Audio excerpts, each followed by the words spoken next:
Continuamos con el ciclo de conferencias en torno a la figura del beato ya inminente santo. Decía que ya inminente santo Juan Pablo II, la primera conferencia, como sabéis, la pronunció para Bartolomé Forrero el pasado día 14 de febrero, y hoy nos honra con su presencia don Santiago Gómez Sierra. Yo creo que es buena la presentación, lo conocemos todos, es nuestro pastor, es obispo auxiliar, y para nosotros, para la Hermandad de la Esperanza de Triana, es un honor recibir a nuestro obispo auxiliar, don Santiago, para que nos ilustre sobre un aspecto relevante del pensamiento de Juan Pablo II, como es la relación, cuál es la relación entre cultura y fe, un tema que además es muy conocido por parte del conferenciante, por cuanto que don Santiago trabajó precisamente ese tema en la figura de Juan Pablo II en su tesis. Él ha desempeñado muchísimas labores de servicio a la Iglesia, especialmente en la diócesis de Córdoba, donde se ordenó y donde ha transcurrido la mayor parte de su vida sacerdotal, y desde hace ya algunos años, desde 2010, está desempeñando las funciones de obispo auxiliar en la diócesis de Sevilla, y con particular dedicación a cuestiones pastorales, las visitas pastorales, ayudando en esta difícil tarea de regir los destinos de la Iglesia, de nuestra diócesis. Por nuestra parte, reiterarle la bienvenida, decirle que es un honor expresar en definitiva lo que sentimos todos, el honor de tenerlo nuevamente aquí, y recordar, para nosotros es especialmente entrañable el momento en el que don Santiago, mucho antes de ser obispo auxiliar de Sevilla, pues viene a la hermandad por primera vez para predicar, si no me equivoco, creo recordar bien, una función del Santísimo Cristo de las Tres Caídas. Bueno, para nosotros aquel fue un momento muy bonito, y quién iba a decir que andando los años iba a ser obispo auxiliar de nuestra diócesis. Pues bueno, ese momento, esa visita que se produjo, como digo, hace ya algunos años desde Córdoba, donde entonces desempeñaba su ministerio sacerdotal, pues andando los años nos conduciría a tenerlo en Sevilla, afincado en Sevilla, al servicio de la Iglesia de nuestra diócesis. Don Santiago, muchísimas gracias. ¿Sí se oye?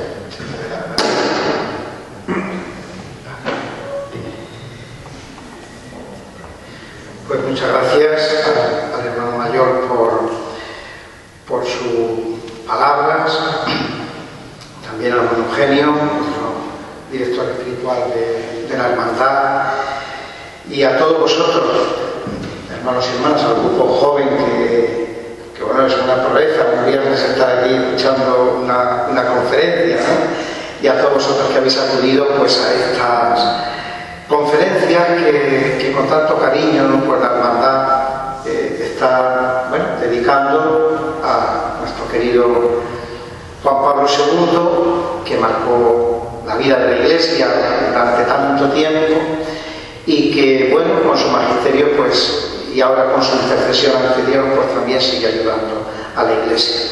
Próximamente, pues, santo para todos, y además patrono, como ya ha dicho el Papa Francisco, que será patrono de las jornadas mundiales de la juventud, porque los beatos no pueden ser patronos, por el derecho canónico, tienen que ser santos para darle el patronado de algo, ¿no? Entonces, pues ahora, cuando se le canonice, a Juan Pablo II será, si Dios quiere, pues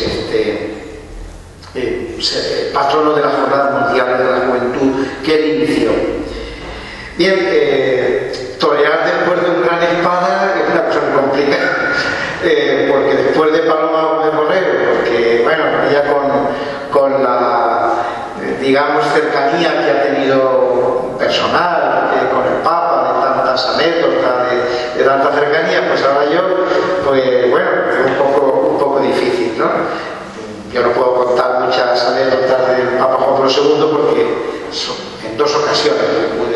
le pude saludar solamente, pero sí que he tenido que estudiar pues al Papa, ¿no? Y además lo confieso que para mí fue estudiar el magisterio de Juan Pablo II, tanto antes de su nombramiento como Papa, como después, durante el tiempo de su magisterio, para mí fue una gracia de Dios y casi una conversión, de que antes no creyese, no, pero una conversión intelectual, una cierta conversión intelectual, sí, ¿no? A un pensamiento y a una admiración, ¿no? Pues para un magisterio que da, ¿no? Y que ha sido ciertamente singular. Fijaros, en la vida de la Iglesia, de vez en cuando surgen polémicas, sobre todo nosotros las hemos conocido después del concilio, ¿no? Después del concilio Vaticano II estamos celebrando pues, prácticamente el 50 aniversario de su apertura por motivo del Año de la Fe, y estamos en el 50 aniversario de los distintos documentos y constituciones o decretos que va publicando el concilio Vaticano II. Bueno, pues durante estos 50 años, de vez en cuando se han producido como un fenómeno en la Iglesia de acusar al magisterio, particularmente al Papa, o reivindicar al Papa como el que va a realizar el Vaticano II o el que está traicionando el espíritu del Vaticano II, ¿no? Dependiendo de gustos, ¿no? Es decir, bueno, pues ahora también tenemos un poco ese fenómeno, ¿no? Ahora hay algunas voces que dicen, ahora el Papa Francisco por fin va a poner en práctica el Vaticano II, como si en estos 50 años no hubiera sido, digamos, el camino señalado para la Iglesia y que han acogido todos los papas, desde Pablo VI, que decide su continuación y la culminación del Vaticano II, como hizo en el brevísimo periodo que tuvo el Papa Juan Pablo I, Juan Pablo II, Benedicto y ahora el Papa Francisco, ¿no? Pero de vez en cuando surgen esas polémicas. Yo confieso que para mí el interés del estudio que entonces hice, pues, que después he ido un poco siguiendo, de Juan Pablo II, nació de esta situación. Después de unos años de sacerdote, yo volví a la universidad a la Universidad Católica. El Papa había convocado, Juan Pablo II, un sínodo extraordinario a los 20 años del Concilio Vaticano II, como de revisión de ese periodo postconciliar, y había toda una polémica en el mundillo teológico y en el mundillo a veces eclesiástico si aquello del sínodo no era en definitiva una revisión del Concilio Vaticano II, ¿no? Y en el fondo pues no había una fidelidad al espíritu, de lo que se dice siempre, que en el fondo encubre la lectura que cada uno hace del Concilio Vaticano II, y que parecía que había como el Papa estaba introduciendo algo así como un retroceso de la Iglesia. Bueno, a mí aquello me preocupó en aquel momento, y entonces quise coger algún aspecto del Concilio Vaticano II especialmente significativo para ver si eso era verdad, si había alguna relectura del Concilio Vaticano II por lo que el Papa estaba diciendo en su magisterio, que supusiera de algún modo alguna rectificación del concilio. Y cogí un tema, el tema de lo que quiero hablaros esta noche, que es el tema de la fe y de la cultura, la relación entre la fe y la cultura. Como bien sabéis, en el Concilio Vaticano II todo es importante, pero de alguna manera la Constitución Gaudium et Spes, la relación en la que se aborda la relación de la Iglesia con el mundo, pues se convirtió de alguna manera como en la insignia del Concilio Vaticano II. Y allí el tema fundamental es esa relación entre Iglesia y cultura, ¿no? Entonces, bueno, pues este fue el tema que a mí me interesó en ese momento, y que, bueno, cuando vuestro hermano mayor pues acudió al arzobispo y a mí a pedirnos que participáramos en estas conferencias, pues me pareció que podía tener interés. No tanto, no únicamente digamos, como testimonio histórico del magisterio del Papa, Juan Pablo II, sino también porque tiene una permanente actualidad, ¿no? Y porque, de algún modo, cómo la Iglesia se relaciona con la cultura en cada momento, pues es un reto que tenemos.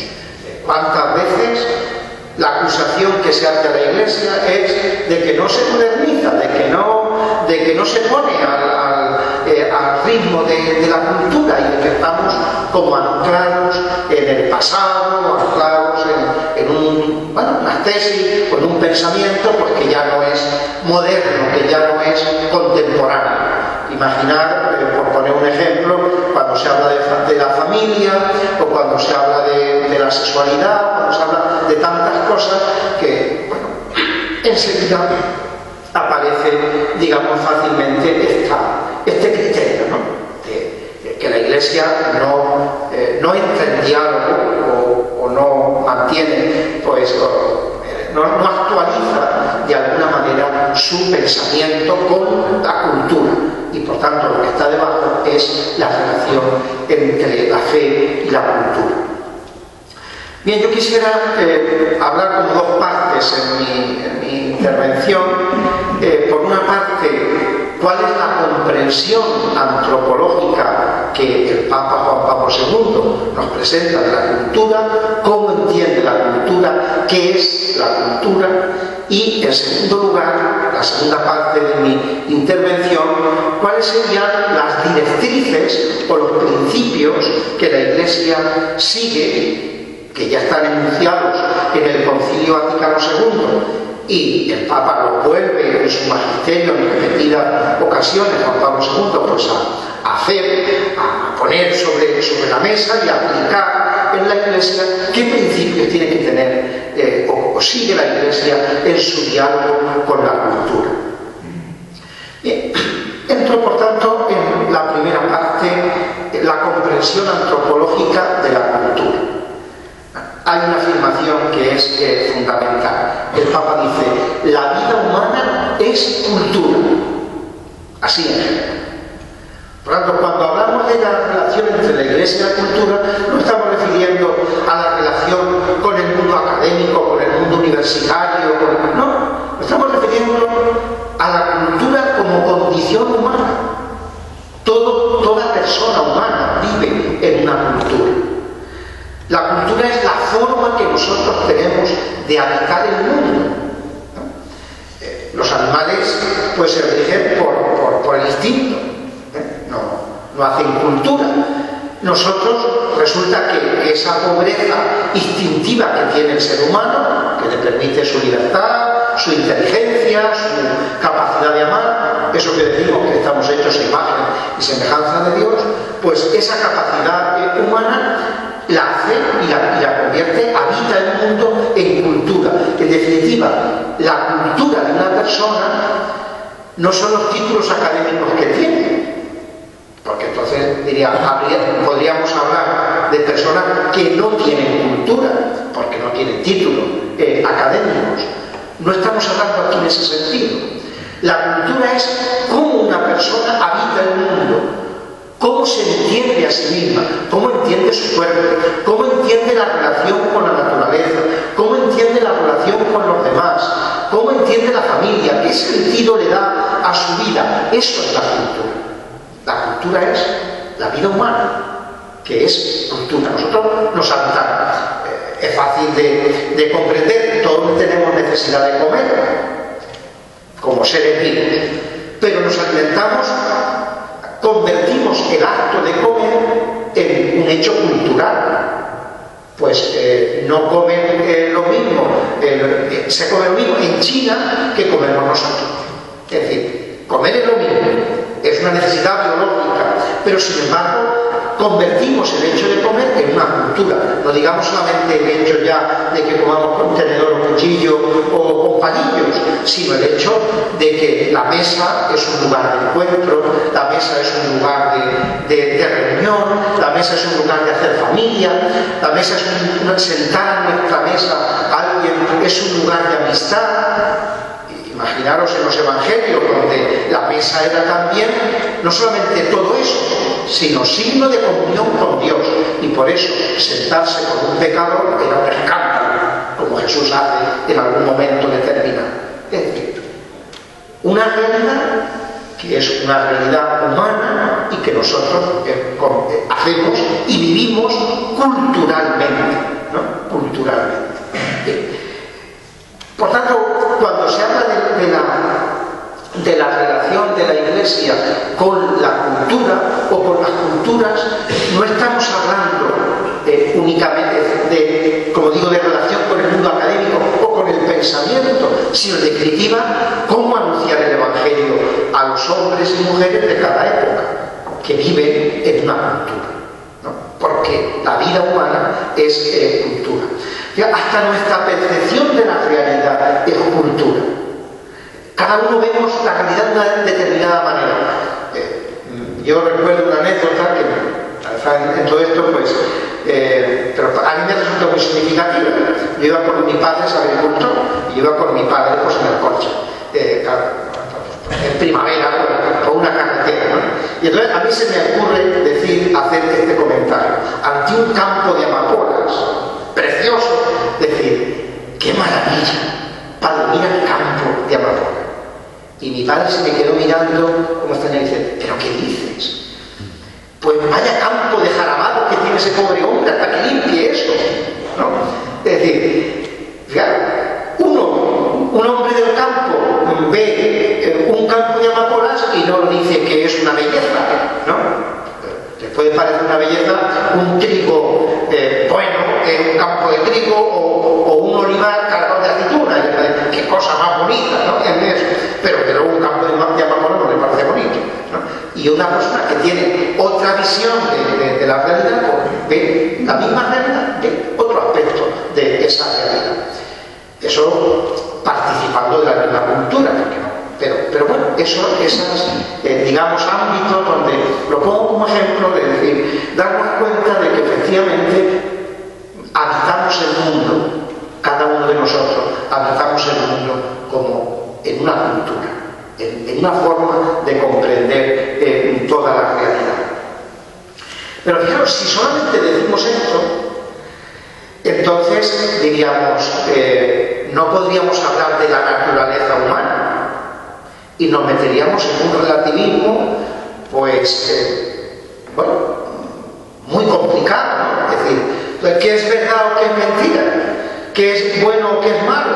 Pues dependiendo de lo que cada cultura tenga por bueno o tenga por malo. Si una cultura, por ejemplo, es abortista, por un ejemplo bien actual, si una cultura es abortista, llega a entender en esa cultura porque el aborto pues, es algo natural, como el que se quita un grano, pues bueno, no tendríamos nada más que decir, pues ya estamos, eso es la cultura. Aquí se vive esto de esta manera, como parece que se vivía en el Imperio Romano antes del cristianismo, donde eso parece que era habitual, como en otras culturas, pues al niño que nacía con una malformación, pues lo empeñaban. Y ya está, porque es una cultura, o hacían sacrificios humanos a los dioses, ¿no? Bueno, pues si solamente tuviéramos el criterio de la cultura, pues no hay que decir nada, el respeto a cada cultura. Por eso, y fijaros que aquí, en lo que he dicho antes, la tesis de que la vida humana es cultura y que habitamos el mundo en una cultura es algo que cualquier antropología contemporánea, moderna, pues suscribiría, ¿no? Un antropólogo pues suscribiría eso. Pero el Papa, y siguiendo por otra parte el pensamiento de la Iglesia, no se queda ahí, sino que da un paso más. Y es decir, pero bueno, y debajo de esa cultura, en lo que, o mejor dicho, en lo que se nos manifiesta en esas distintas maneras de habitar el mundo, ¿hay algo que podamos decir que es común? ¿Hay algo que podamos decir que es humano? ¿Hay algo que podamos decir naturaleza humana que que se expresa de distintas maneras, pero que se convierte también en un criterio de juicio o de discernimiento para decir bueno o malo, o para decir bello o no, o para decir verdad o mentira en una cultura. El Papa, naturalmente, como no puede ser menos si nosotros nos queremos la fe de la Iglesia, pues y la antropología cristiana dice que sí. Una cosa es que digamos que vivimos podemos tener culturas diversas, y otra cosa es que no afirmemos que hay una naturaleza humana que precisamente a través del conocimiento de todas esas culturas podemos conocer. Por eso la Iglesia habla de una ley natural que no está a merced de un legislador, sino que se puede descubrir desde la razón humana, desde la reflexión humana, desde la condición del hombre que es inteligente y que busca la verdad, ¿no? Por tanto, cuando hablamos de cultura, hablamos de una pluralidad de culturas.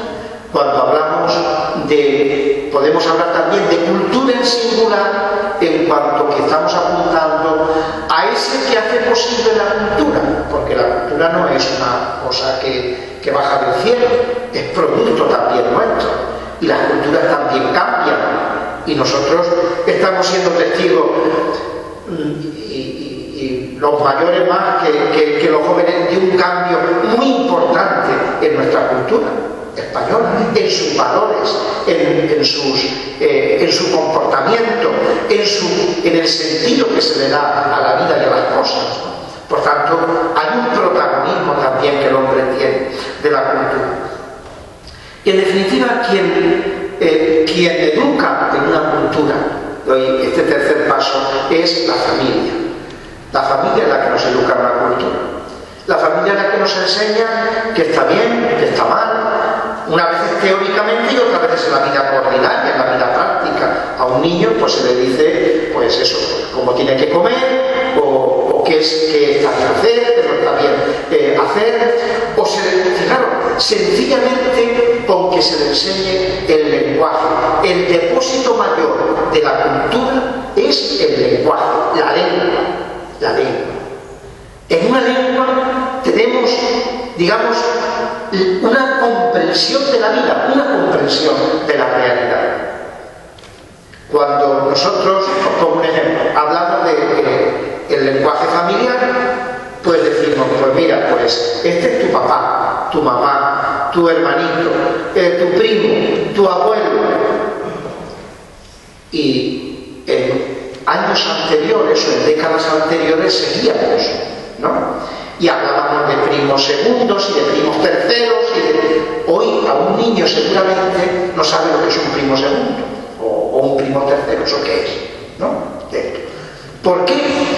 Porque sencillamente en la medida en que vamos comprendiendo la familia de otra manera y reduciéndola al núcleo fundamental casi de padres, hijos, abuelos, poquito, y tíos, pues se empobrece el lenguaje respecto a la manera de llamar a los parientes, ¿no?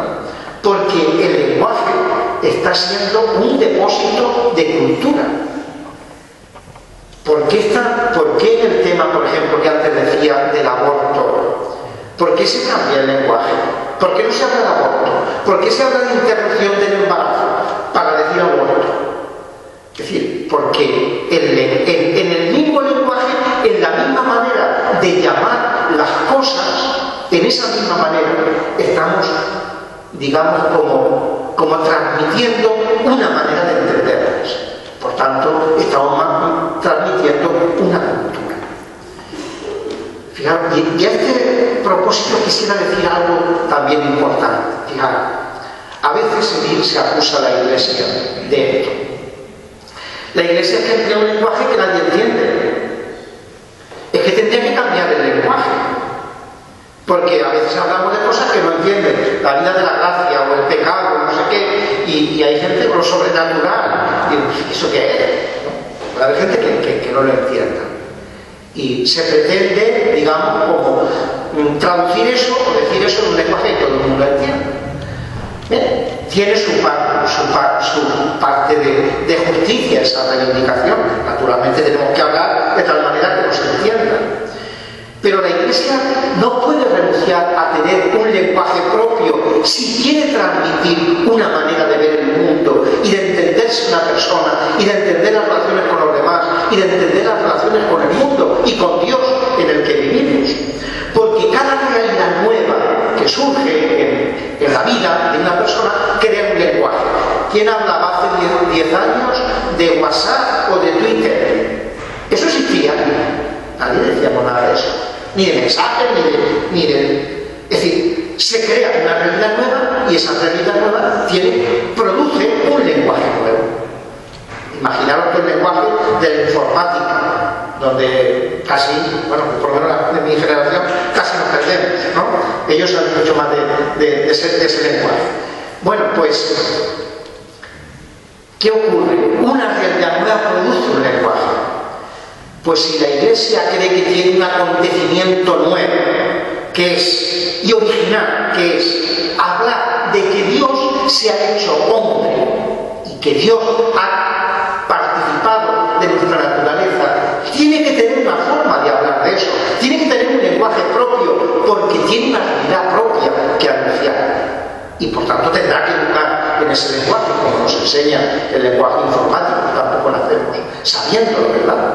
Pues igual, tenemos que aprender el credo o tendremos que aprender un lenguaje porque hay una realidad que transmitir. Bien, con todo eso es sencillamente decir, la cultura se da y se transmite fundamentalmente en la familia, en la escuela, naturalmente, es otro ámbito de la cultura, y la Iglesia tiene que aspirar también a transmitir la cultura cristiana, y lo tenemos difícil, dicho entre paréntesis.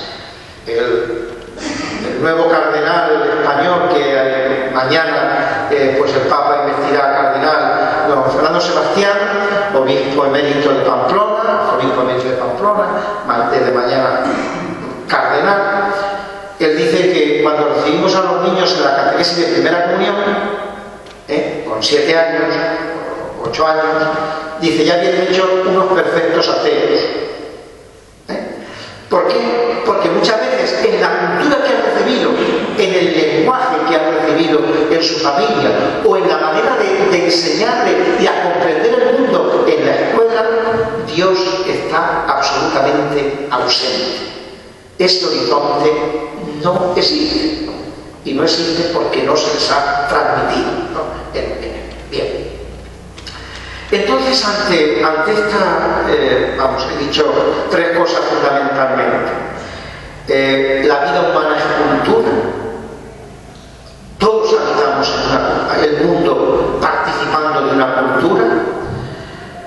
Eso no quiere decir que no haya una naturaleza humana, digamos que podemos, una condición humana que podemos descubrir no al margen de la cultura, sino en lo que en las culturas aflora, que podamos hablar del hombre y por tanto del sujeto que hace la cultura, y la transmisión de la cultura, en tercer lugar, pues es en la familia, en la escuela, y fundamentalmente la transmisión de la cultura es el mayor depósito de cultura, es la propia lengua, el lenguaje. Cuando se nos enseña un lenguaje, se nos está enseñando una cultura. Bien, ¿cuáles serían los principios constitutivos para la relación de la Iglesia con la cultura? Pues serían 3, dice el Papa, 3 principios. Uno primero, el principio de la encarnación. El principio de la encarnación. Al fin y al cabo, la Iglesia no tiene que inventar cómo relacionarse con el mundo, sino que la Iglesia sigue el camino de relación con el mundo que Dios mismo ha tenido. Es decir, la pedagogía de la Iglesia en su relación con el mundo no puede ser otra sino la que descubre en la historia de la salvación, la que Dios ha hecho. Y un primer principio de esa pedagogía de Dios es la encarnación. Fijaros, si nosotros cogemos el Antiguo Testamento, pues en la Biblia, sencillamente, en el Antiguo Testamento, Dios ha ido hablando en diferentes culturas, en muchas culturas. Porque ese Antiguo Testamento es la palabra de Dios que se ha ido decantando durante siglos. Y el pueblo de Dios, el pueblo de Israel, pues también ha tenido culturas distintas. Si vosotros cogéis, digamos, como el libro que resume todo el Antiguo Testamento, donde están todos, que es los Salmos, el libro de los Salmos, eso que es como el cantoral, digamos, una especie como de cantoral de todo el Antiguo Testamento, pues ahí tenemos salmos de todos los tipos. Unos salmos que son dedicados al rey, cuando el pueblo de Israel pues tenía ese régimen era un reino, ¿no? Usted tiene unos salmos al rey. Otros salmos que son unas puras meditaciones casi filosóficas, ¿no? ¿Para qué purifico yo mi vida si al malvado le va bien? Son como una reflexión filosófica que hace el salmista. Otros salmos que son de alabanza. Bueno, pues en definitiva la palabra de Dios la tenemos en una cultura o en unas culturas, una cultura que ha ido evolucionando con los siglos. Y si cogemos ya no el Antiguo Testamento, sino el Nuevo Testamento, pues naturalmente que el Nuevo Testamento, la palabra de Dios, decir que Dios se ha hecho hombre, la encarnación del Hijo de Dios, está dicha en una cultura. No entenderíamos casi el Evangelio, pues sí, pero ¿por qué tanto lío? Porque Jesús, lo que he dicho antes, se siente a comer con los publicanos. ¿Qué pasa? ¿Por qué tanto escándalo? ¿O por qué tanto escándalo? Porque Jesús diga que no hace impuro al hombre lo que entra por la boca, que al fin y al cabo se echa la letrina, sino lo que sale del corazón. ¿Por qué? Tanto si parece algo tan evidente, ¿no? Claro, que una cultura judía que afirmaba su identidad en una serie de ritos de purificación, eso tiene muchísima importancia, ¿no? Es decir, por tanto, la palabra definitiva de Dios, que vale para toda la historia de la humanidad y para todos los tiempos, está dicha desde una cultura. Porque decir que Dios se ha hecho hombre, que el Verbo se ha hecho carne, es que se ha hecho hombre. Y hemos dicho antes que la vida humana es habitar en una cultura. Y desde ahí, ¿no? Por tanto, el diálogo que se establece, en definitiva, entre Dios y el hombre es a través de la encarnación. Participando de esa cultura, entrando en esa cultura, hay una palabra, es la palabra hecha carne, la palabra definitiva de Dios, que es Jesucristo, en el cual Dios se nos revela. Pero hay un segundo principio. Bueno, eso tendría muchas aplicaciones. Claro, si nos quedamos únicamente con esto, pues sería algo así como decir, la Iglesia tiene que decir lo mismo que diga la cultura, ¿no? Puesto que tiene que encarnarse, pues tiene que decir lo mismo que diga la gente, casi lo que diga la mayoría. Digamos, la moral tendríamos que evolucionar como diga la mayoría, o algo así, ¿no? Cosas y opiniones que se oyen con mucha frecuencia. Y sin embargo hay un segundo principio que está también en esa pedagogía de Dios con el mundo y en la relación que ha querido establecer con nosotros, que es la Pascua. No solamente existe encarnación, sino que existe redención.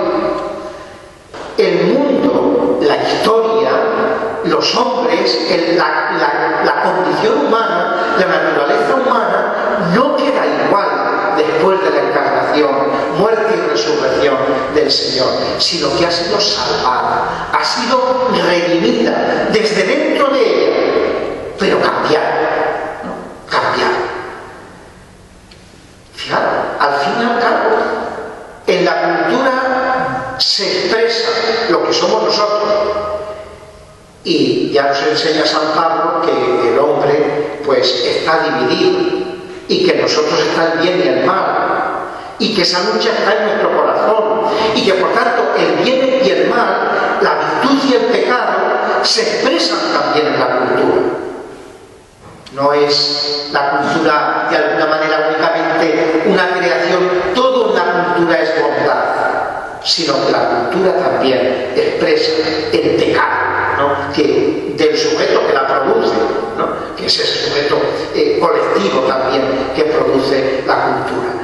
Y por tanto, la Iglesia, desde la palabra de Dios hecha cultura, porque Jesús se ha encarnado, y vamos a Tierra Santa y vemos pues los lugares de esa encarnación, hay una transformación de esa cultura. Debe entrar en relación con la cultura de cada grupo humano, de cada persona, pero no para dejarla tal cual, sino para transformarla también desde dentro y transformarla desde lo que es la verdad que hemos conocido en Jesús.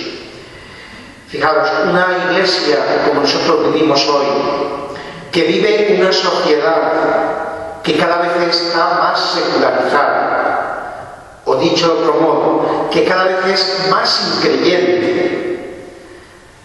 no puede pretender tener una relación siempre cordial con esa sociedad o con esa cultura, sino que se encontrará cada vez más extraña en ella.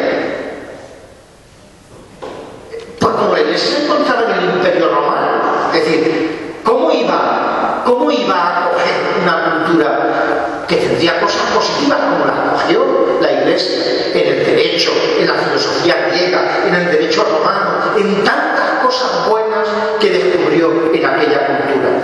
Pero naturalmente que entró en conflicto con muchas otras. Como no puede ser de otro modo, La encarnación no se puede separar de la cruz, y la Iglesia en su relación con el mundo no puede separar su relación cordial de amor y de encarnación con ese mundo, y al mismo tiempo su denuncia y su contradicción y su extrañeza ante ese mundo que produce y que provocará en definitiva la cruz. Os pongo un ejemplo también reciente.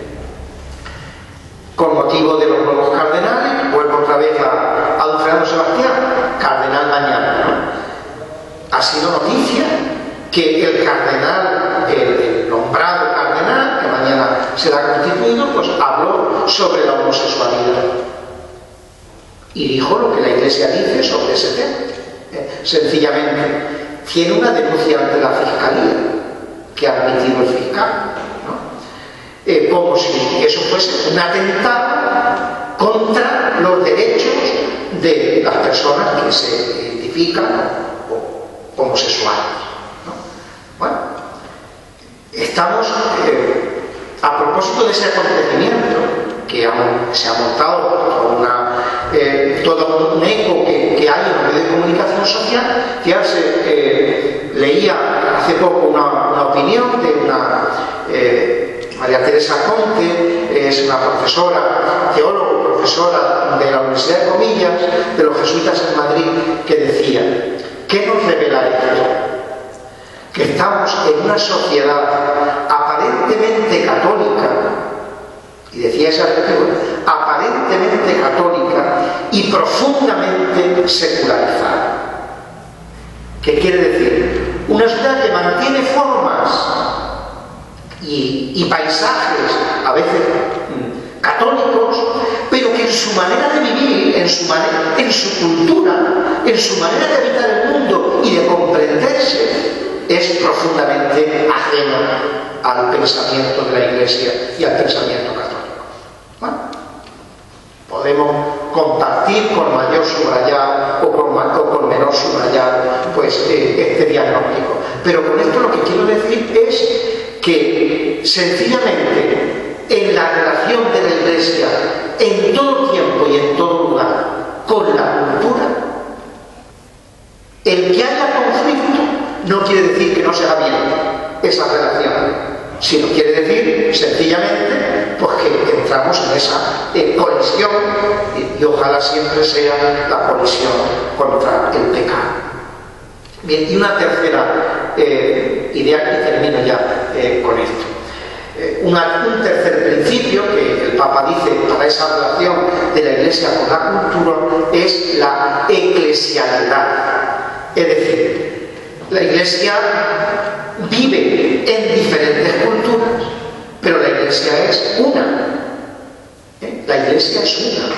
Y por tanto quiere decir que el trabajo de inculturación que se hace en cada lugar tiene que estar en diálogo y acompasado con toda la Iglesia universal que tiene una fe, ¿no? Un credo, una moral, unos sacramentos, y por tanto hay que vivir esa sinfonía, de alguna manera, esa sinfonía eclesial, que no está hecha de uniformidad, sino que más bien tendría este carácter, utilizando esa imagen donde son muchos instrumentos pero que se interpretan una misma partitura. Algo así sería la inculturación de la Iglesia que se hace en distintas iglesias particulares. Ahora vamos a tener la visita al Límina del día 3, bueno, ya comienza esta semana que viene, los obispos españoles, nosotros los obispos andaluces, desde el día 3 de marzo hasta el día 8 de marzo. Una semana que estamos en Roma, en ese encuentro con el Papa. Bueno, en esa dinámica de relación que hay en la Iglesia, por una parte, cada obispo de alguna manera se hace portador de la realidad de su Iglesia, de su diócesis, donde la cultura pues está encarnada la fe está encarnada de alguna manera pues en la cultura propia de esa Iglesia. Estamos hablando en el ámbito de la hermandad. Fijaros si esto nos supone una forma propia de encarnar la fe y la cultura también entre nosotros, ¿no? En la Iglesia particular de Sevilla. Pero eso no quiere decir que nosotros podemos hacerlo como de una manera aislada del resto de la Iglesia. Y el Papa pues seguramente pues nos dirá a los obispos y a cada obispo en particular pues en las entrevistas que se tienen con los dicasterios pues las orientaciones concretas que estime conveniente pues para la Iglesia universal. Es decir, hay un trasiego, ¿no? Hay un trasvase que se debe dar siempre en la Iglesia, y ojalá se diera también en el ámbito social, en el ámbito de las culturas, entre una cultura particular y el conjunto de todos, ¿no? Donde acompasamos esa inculturación, la acompasamos con la identidad única y general de la Iglesia, que es una santa, católica y apostólica, ¿no?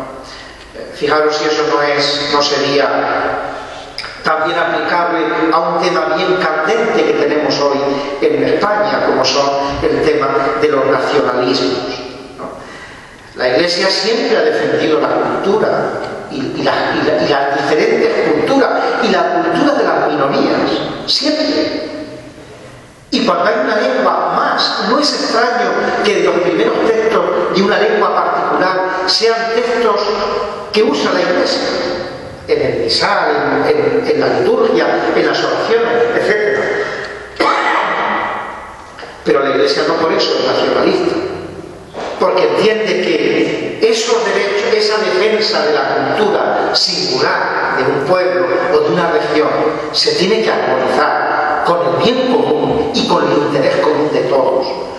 No contraponerse, sino que ese bien común de todos se hace en esa sinfonía que son todas las culturas. Bueno, pues la Iglesia tiene que ser, debemos ser, lo dice el Concilio también en este tema, pues signo de unidad en la sociedad y signo de unidad en el mundo. Y lo somos no haciendo una uniformidad de la Iglesia, sino encarnando a la fe en las distintas culturas, transformando desde dentro esas culturas, desde la verdad del Evangelio, y al mismo tiempo viviéndolas en la catolicidad de la Iglesia, que es una.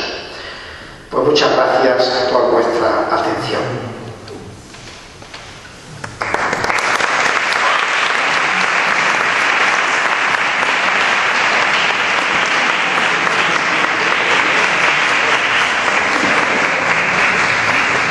Agradecemos a don Santiago que nos ha introducido en un gran debate, y por eso decimos que hace falta formarnos para saber nosotros dar respuesta de nuestra fe. La formación es fundamental, porque si no vamos en deriva, nos lleva esta cultura adversa, digamos. Si nosotros no nos afianzamos en una buena formación, si nosotros pues no hacemos una oración sincera, si nosotros no nos reconocemos cristianos ante el Señor, es decir, todo esto que muchas veces es necesario. Yo tenía un profesor que me decía: la cultura es lo que nos queda después de haberlo olvidado todo.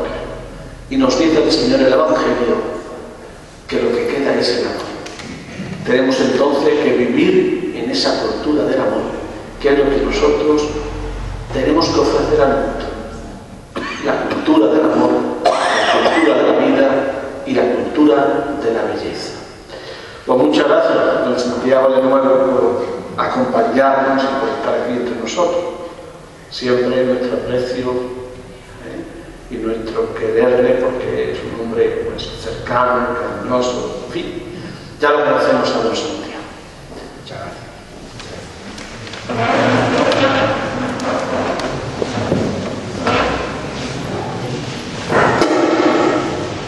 Muy brevemente, decía que la hermandad se siente honrada por la presencia de don Santiago.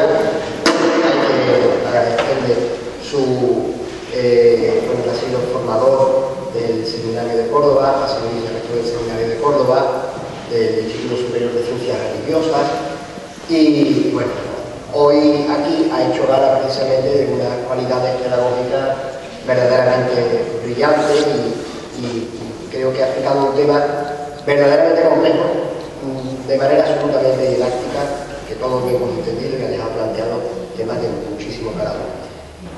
Nosotros queremos que se lleve algo de esto, aparte de nuestro cariño y de nuestro afecto. Esto es una forma de expresarle ese cariño y ese afecto. Dice, bueno, ¿qué le puedo regalar? ¿Qué se le puede regalar a don Santiago que no tenga ya de la hermandad? Que tiene ya algunas cosas. Y pensamos en este libro que se publicó en 2009 con motivo del 25º aniversario de la coronación canónica de la Virgen. Para nosotros la figura de Juan Pablo II pues está especialmente entroncada con la historia de la hermandad, desde que el propio pontífice otorgara la bula pontificia de coronación el 7 de abril del 83, y nos parecía que esta era un buen presente pues, para que usted conociera algo más de la historia de la corporación, aspectos diferentes de nuestra hermandad. Y tiene una dedicatoria que está firmada por mi hijo, mi hermano mayor, y dice: al excelentísimo y reverendísimo señor don Santiago Gómez Sierra, obispo auxiliar de Sevilla, con la gratitud de la Hermandad Sacramental de la Esperanza de Triana, por la conferencia pronunciada en la capilla de los marineros de los actos organizados con motivo de la canonización de Juan Pablo II, con filial afecto, Triana, 21 de febrero de 2014. Muchísimas gracias, don Santiago. Muchas gracias a su casa.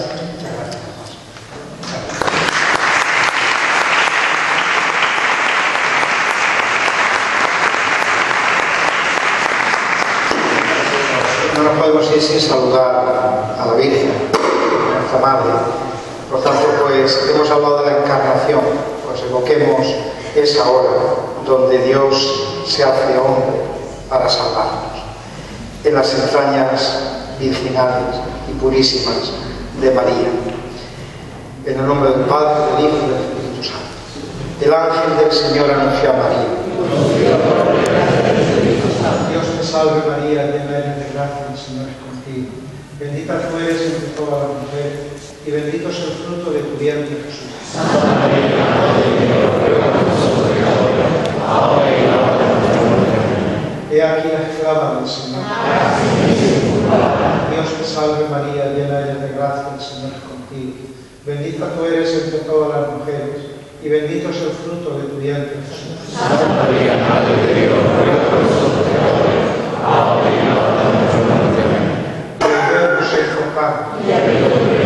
Dios te salve María, llena eres de gracia, el Señor es contigo.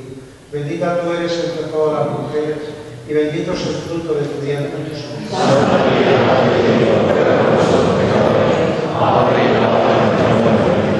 Ruega por nosotros, Santa Madre de Dios. Oremos. Infunde, Señor, tu gracia en nuestras almas, para que los que por el anuncio del ángel hemos conocido la encarnación de tu Hijo, por su pasión y muerte de cruz, lleguemos a la gloria de la resurrección, por el mismo Jesucristo nuestro Señor. Ave María Purísima.